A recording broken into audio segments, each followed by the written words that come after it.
Hello, you're watching TVP World Talks. I'm Jonasz Rewiński. With Donald Trump adamant that the US needs to take ownership of Greenland to fend off rising Arctic ambitions of Russia and China, the pressure is on European NATO allies to work out a solution that dodges the unthinkable, an internal strife within NATO itself. With crucial talks having produced no breakthrough, European nations want to prove to Trump that they can bring more than the proverbial dog sleds, as Donald Trump himself put it, to the table. But will the US president settle for less than full control, even at the expense of the alliance's cohesion? Well, joining us now to discuss this is Rasmus Gjedssø Bertelsen, Professor of Northern Studies at the Arctic University of Norway. Hello and welcome to TVP World. Good morning.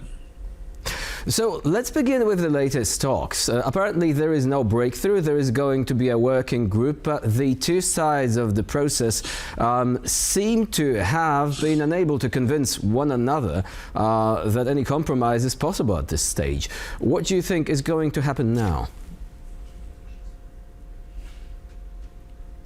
Well, I mean, the issue is, the issue was always and continues to remain Donald Trump's personal interest in taking over Greenland as a part of the United States. And as I've talked to you about on your program previously, that I think I said almost a year ago that this does not make much sense from a political science or economic point of view, because the United States has ample military access to Greenland, and the United States would be very welcome to invest in Greenland.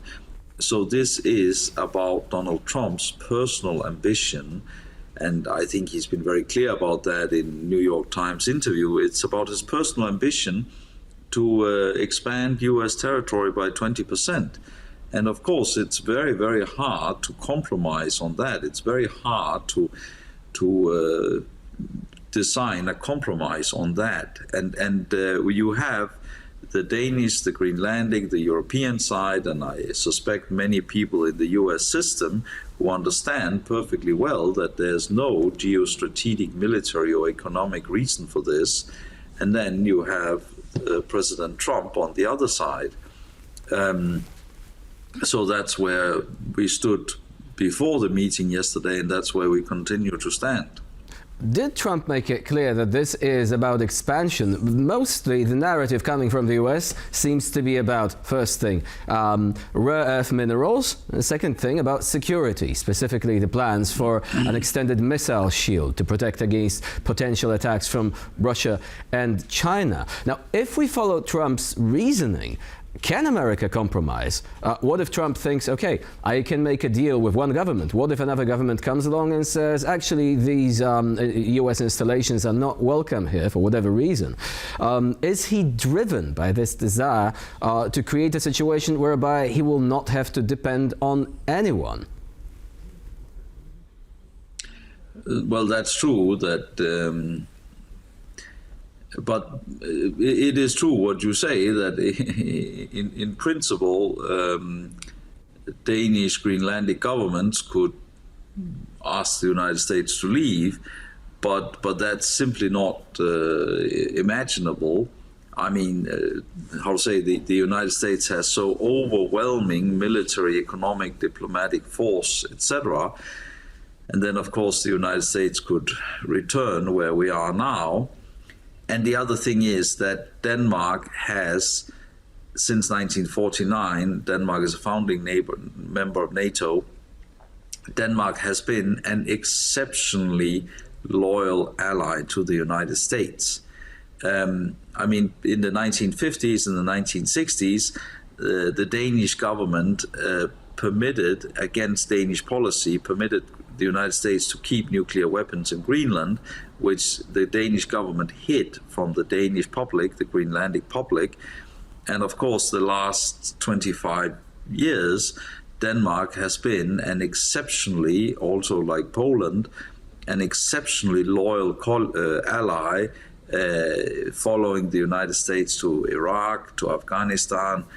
Denmark is among the countries with the highest per capita casualties in Afghanistan.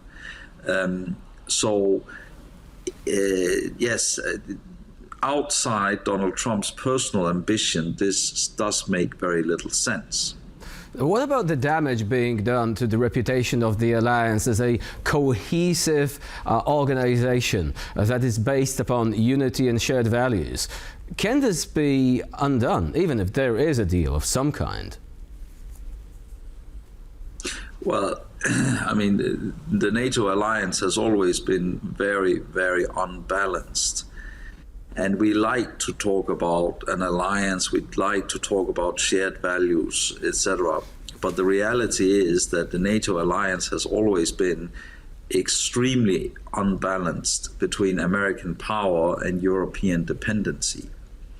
And in the NATO alliance is the framework for American security guarantees of its allied nations. And the imbalance, the economic, the technological imbalance between the United States and Europe has probably been growing in recent years. And we see the results in many ways of that imbalance. And of course, the United States has, quite frankly, been pushing Europe around on different matters, on different occasions. So the United States pushing Europe around is nothing new. And this very, very significant power imbalance where it is the United States that has its way, that is nothing new. So is this yet another episode of this saga, so to say, except that it is done out in the open, and that under the guise of, territorial ambitions, what Trump wants to do is to essentially galvanize NATO into action concerning Arctic security? Could this be the ultimate result of all that? Except, of course, for the fact that we're seeing these negotiations taking place, and they are very ruthless, so to say, something we wouldn't have seen, perhaps, under a different president. But do you think that in the end this is what it's going to be about Arctic security and little else? Yeah, well, actually, as I mentioned, I don't think it's about Arctic security. I think it's about Donald Trump's personal ambition, that Donald Trump wants to be a U.S. president that has expanded U.S. territory very significantly, and that's why he's playing with the thought of Canada or Greenland. And Canada is 5 times bigger than Greenland, something like that. But as I said in an interview with Canadian colleagues of yours, the reality is that annexing Greenland is a lot easier than annexing Canada. But will it be beneficial for Trump? Apparently, the public opinion doesn't even support this. 1 in 5 Americans says it would be beneficial to take over Greenland, but the majority says they don't really care, or they are outright opposed to that. Yeah, but as I talked with your colleague about, now we're not in political science, my topic, we're in psychology, but I think the key factor is the personality of Donald Trump. And Donald Trump, he has a very particular personality set up, and I think that is what explains what is going on here.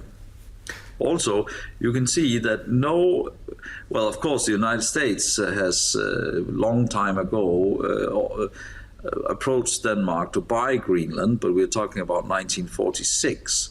And since then, to my knowledge, no U.S. administration has entertained this idea. And as I say, the Kingdom of Denmark, the United States, has worked extremely well together about defense and science and resources concerning Greenland.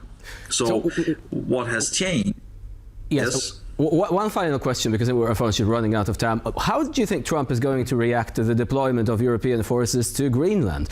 Will it reassure him that Europe is treating security seriously, or will it simply anger him due to the ambitions that you've mentioned? Well, I mean, those forces, they only protect Greenland against the United States. Because the role against Russia, etc., it's the Pitofik space base, it's early warning, it's missile defense, etc. Those Europeans don't add to this. So this is all about managing Donald Trump and managing his personality, and hopefully he doesn't get provoked by that. Rasmus Gjedssø Bertelsen was our guest today here on TVP World. Thank you very much for joining us and for sharing your insight. Thank you. And I'm Jonasz. You're watching TVP World. Please stay with us for more latest news and updates.